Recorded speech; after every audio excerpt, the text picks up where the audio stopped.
Hello everyone, आप सभी दोस्तों का स्वागत है। इस वीडियो में हम लोग देखने वाले एक ऐसी कंपनी को जिस कंपनी की आईपीओ आने जा रही है। उस कंपनी में शेयर होल्डर्स कैटेगरी हम लोगों को दिखेगी। तो शेयर होल्डर्स कैटेगरी के लिए एलिजिबल होने के लिए कौन सी कंपनी के शेयर की बात करें तो आपके पास होगी, तो जाकर आप लोग इस गवर्नमेंट ओन कंपनी की जो आईपीओ आ रही है उसमें आप लोग शेयर होल्डर्स कैटेगरी में आराम से अप्लाई कर सकते हो। उनके बारे में इस वीडियो में डिटेल्स में बात करने वाले हैं। सो वीडियो को इंत देखिएगा और ऐसे ही daily IPO grey market premium से जुड़ी अपडेट के लिए चैनल को सब्सक्राइब कर लीजिए। साथ ही कमेंट्स में टेलीग्राम ग्रुप का लिंक दिया गया है, वहाँ भी जुड़ सकते हो टाइम पे अपडेट के लिए।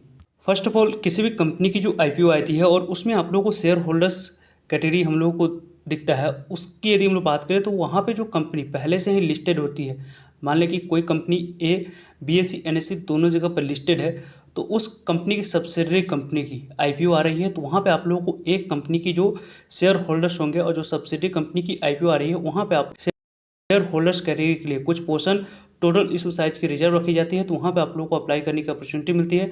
उस अपॉर्चुनिटी में यदि आप अप्लाई करते हैं तो आपको अलॉटमेंट मिलने की चांस बन जाती है। और वैसे भी देखें तो जो भी कंपनी शेयर होल्डर्स कैटेगरी वाली आईपीओ रहती है वहाँ पे आप लोगों को दो तरीके से अप्लाई करने की अपॉर्चुनिटी मिलती है।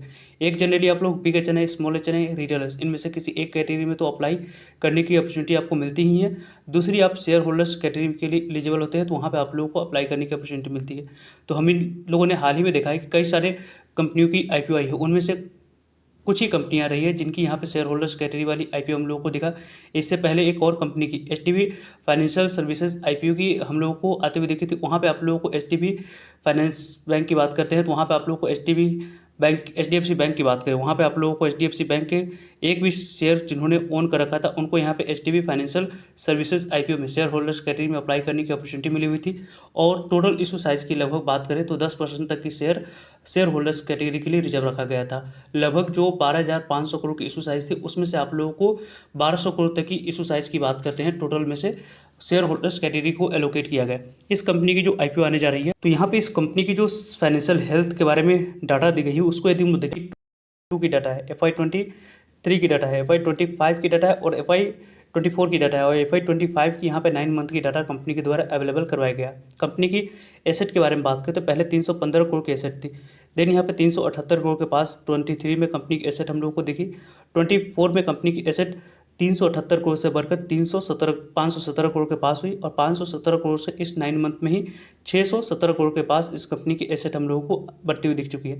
यानी कि कंपनी की एसेट के बारे में बात करें तो लगातार कंसिस्टेंट ग्रोथ कंपनी ने एसेट में किया है। कंपनी की इनकम के बारे में बात करें, यानी कि रेवेन्यू में किस तरीके से कैसी जंप दिखी है उसको देखते हैं, तो लगभग आपको इस कंपनी की जो पहले FY22 में जो रेवेन्यू थी 164 करोड़ के पास थी, 23 में कंपनी की रेवेन्यू बढ़कर 205 करोड़ के पास हुई, 205 करोड़ से 319 करोड़ के पास हुई और 319 करोड़ से इस 9 मंथ में ही 303 करोड़ के पास कंपनी की टोटल इनकम यानी कि रेवेन्यू हम लोगों को आते हुए दिख रही है। यानी कि कंपनी की इनकम के बारे में बात करें तो इनकम लगातार कंसिस्टेंट यहाँ पे कंपनी की ग्रोथ दिखाती हुई दिख रही है। कंपनी की ओवरऑल यदि हम लोग डिस्कस करें तो कंपनी टैक्स देने के बाद प्रॉफिट कितनी जनरेट कर रही है उसको यदि हम लोग देखते हैं तो कंपनी की प्रॉफिट लगातार कंसिस्टेंट कंपनी की प्रॉफिट बढ़ रही है। पहले 60 करोड़ के पास थी, देन 79 करोड़ के पास हुई, देन 151 करोड़ के पास और इस 9 मंथ में ही 150 करोड़ के पास दिख रही है। यानी कि कंपनी की ओवरऑल कंसिस्टेंट ग्रोथ, कंपनी की प्रॉफिट की बात करें वहाँ पे भी पैट में भी कंपनी ने अच्छी रिपोर्ट करके दिखाई है। कंपनी की जो नेटवर्थ है उसके बारे में बात करते हैं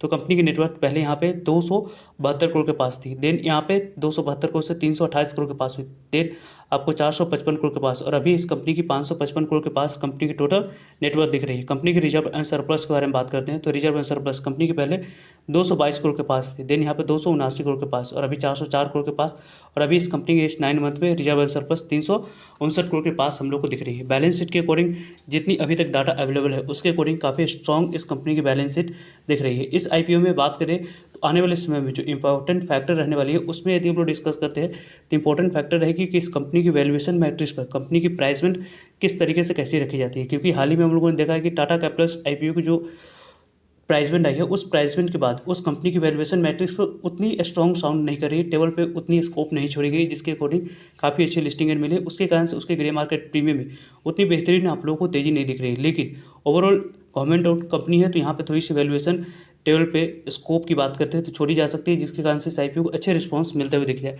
तो इस कंपनी के बारे में बात तो यहाँ पे इस कंपनी की केनरा रोबीको आईपीओ, इस कंपनी की आईपीओ हम लोगों को आने वाली है। इस कंपनी की जो आईपीओ की बात करें तो यहाँ पे अक्टूबर मंथ में ही लास्ट वीक या थर्ड वीक में इस कंपनी की आईपीओ हम लोग को आते हुए दिख सकती है। एलजी इलेक्ट्रॉनिक्स आईपीओ की बात करें और टाटा कैपिटल्स आईपीओ की, तो इन दोनों आईपीओ की सक्सेसफुल लिस्टिंग हो जाती है तो उसके बाद इस कंपनी की आईपीओ आने की चांस बनी। वैसे तो इस कंपनी की फेस वैल्यू जो डीआरएच फाइल की गई उसके अकॉर्डिंग 10 रुपीज़ रहने वाली। अभी तक इस कंपनी की प्राइस पेंट नहीं आई क्योंकि कंपनी की अभी तक ऑफिशियल डेट ही नहीं है कब से आईपीओ ओपन होने वाली है।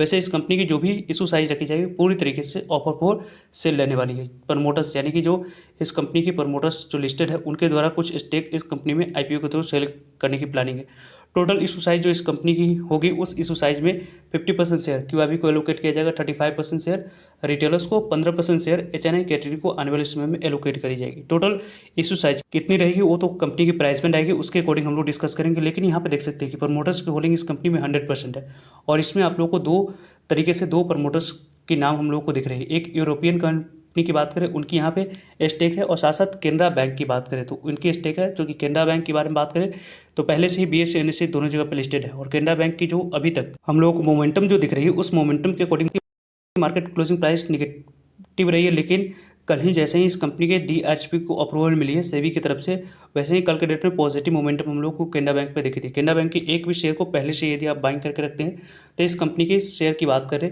एक भी पहले से बाइंग करके रखेंगे तो आपको शेयर होल्डर्स कैटेगरी में अप्लाई करने की अपॉर्चुनिटी मिलने वाली है, क्योंकि इस कंपनी की पेरेंट्स कंपनी के तौर पर आप लोगों को इस कंपनी को देखा जा रहा है। और वैसे इस केनरा बैंक की एक भी शेयर को पहले से आप बाइंग करके रखेंगे, कल भी बाइंग कर लेते हैं, या इस कंपनी की जो केनरा रेविको आईपीओ की जो आने वाले समय में आईपीओ आएगी उसके द्वारा जो आरएचई फाइल किया जाएगा उस आरएचई फाइल से पहले इस कंपनी के शेयर आपकी पोर्टफोलियो में होनी चाहिए, देन आप लोग शेयर होल्डर्स कैटेगरी के लिए एलिजिबल होंगे।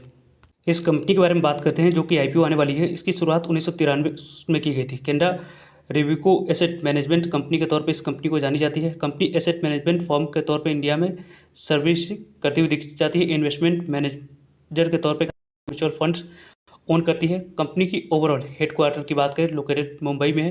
कंपनी ऑपरेट करती है ज्वाइंट वेंचर की बात करते हैं केनरा बैंक हो गई और ओरिक्स कॉरपोरेशन यूरोपियन एनएबी जो कंपनी है उन दोनों के बीच में ज्वाइंट वेंचर के तौर पे इसके जो म्यूचुअल फंड होती है जो यहाँ पे इंक्लूडिंग इक्विटी हो गई, डेट हो गया, हाइब्रिड स्कीम हो गई, ऑप्शन हो गया, वहाँ पे इस कंपनी की पूरी तरीके से काम की जाती है। कंपनी की ओवरऑल यदि हम लोग देखें तो यहाँ पे 14 इक्विटी ओरिएंटेड स्कीम है और देखा जाए तो लगभग 2 हाइब्रिड स्कीम है और 11 डेट ओरिएंटेड स्कीम है और डेट की बात करें उसमें भी हाइब्रिड स्कीम हम लोगों को दिख जाती है। तो ओवरऑल इस कंपनी की बिजनेस मॉडल काफ़ी अच्छी है। आने वाले समय में इस तरीके की ऐसी कंपनी में फोकस की बात करते हैं तो ग्रोथ रहने की चांस ज़्यादा है। तो इस कंपनी की जब भी आईपीओ आएगी वहाँ पे आप लोग को अच्छे रिस्पांस मिलने की चांस ज़्यादा रहने वाली। सिर्फ और सिर्फ कंपनी के द्वारा वैल्यूएशन मैट्रिक्स पर थोड़ी सी टेबल पे स्कोप लिस्टिंग देने के लिए छोड़ी जा सकती है, तो यहाँ पे आपको काफ़ी अच्छी रिस्पांस मिल सकती है। और केनरा बैंक के एक भी शेयर को आप लोग पहले से बाइंग करके रखते हैं तो शेयर होल्डर्स कैटेगरी में आप लोगों को अप्लाई करने की अपॉर्चुनिटी मिल सकती है। तो वैसे इस कंपनी के बारे में जैसे ही ऑफिशियल डेट या टेंटेटिव डेट के बारे में अपडेट आएगी वीडियो के माध्यम से आप लोगों तक अपडेट पहुंच जाएगी। सो जुड़ेगा ताकि आप लोगों तक अपडेट पहुंच पाए। फर्दर जो भी डाउट करिए कमेंट्स कर आप लोग पूछ सकते हो। मिलते हैं एक नए इन्फॉर्मेटिव वीडियो में, तब तक के लिए जय हिंद जय भारत।